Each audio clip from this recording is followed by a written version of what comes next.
Hi and welcome back. Now in this chapter, let's have a look at Power BI. So as per the definition over here, you can use Power BI to connect and visualize data. So using a scalable platform, it also is used for enterprise business intelligence. It helps you to gain deeper insight into your data. Now, when it comes to Power BI, there are different products that are available. So if you want to go ahead and start free, if you want to go ahead and start working with your data, you can actually go ahead and download Power BI Desktop on your local machine. And that is what we're going to do in this particular chapter. If you want to go ahead and start working with the service which is available on the internet, that's Power BI itself, that's powerbi.com, you can go ahead and start using that. And for using that, you need to go ahead and either have licenses for Power BI Pro or Power BI Premium. Then you can also go ahead and use Power BI Mobile. This is used for viewing the reports or the visualizations on your mobile devices. So there are different products available for Power BI depending upon your requirement. So to get started, let's go ahead and download Power BI Desktop on our local machine. So let me go ahead and hit on download free.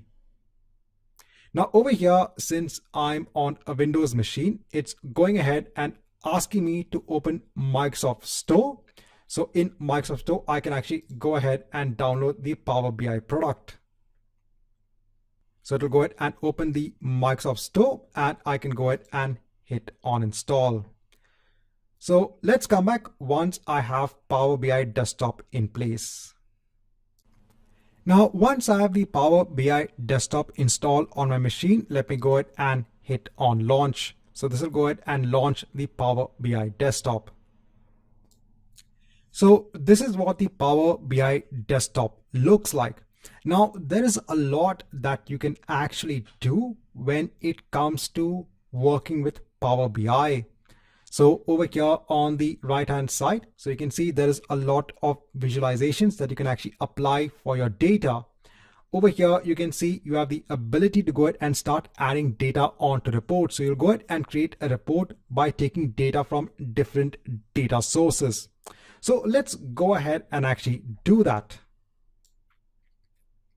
So in Azure, I already have an Azure SQL database in place.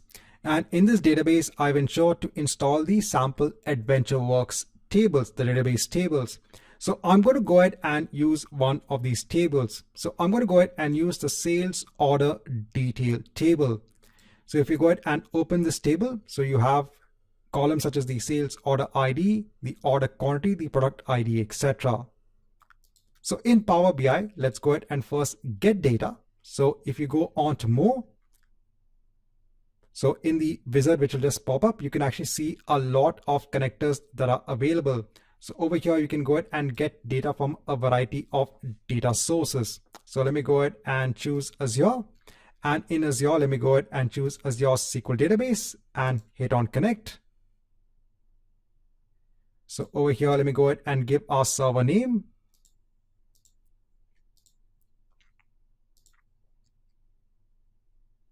So going back on to Azure, let me go ahead and take the server name. I'll place it over here. I can go ahead and give the name of my database as well. Let me go and hit OK. So over here, I need to go ahead and choose database and use our database credentials. Then we can go ahead and hit on connect.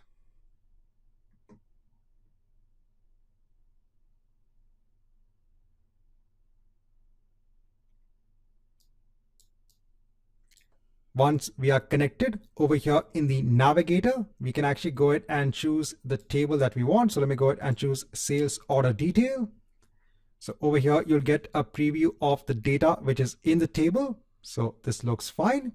Let's go ahead and hit on load.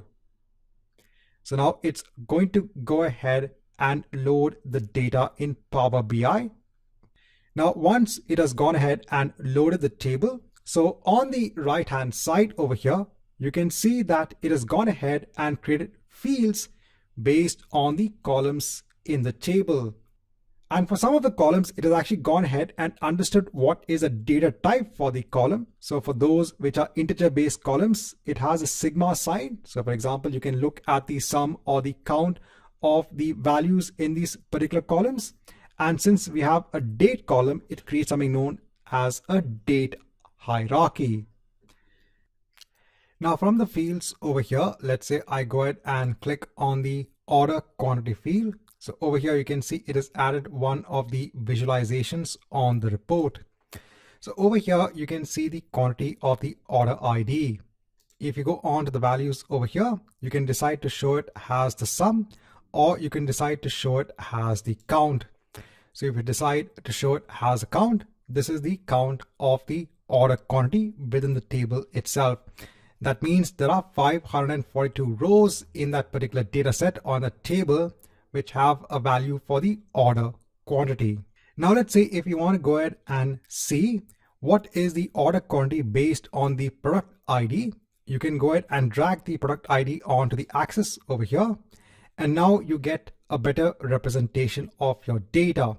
So for each of the product IDs now, you'll go ahead and see the count of the order quantity. So over here, you have the ability to go ahead and build different visualizations. You can go ahead and use different visualizations that are available over here. As I mentioned before, there's a lot that you can do with Power BI. Over here, I just want to give a simple example on how you can create a visualization in a particular report in Power BI.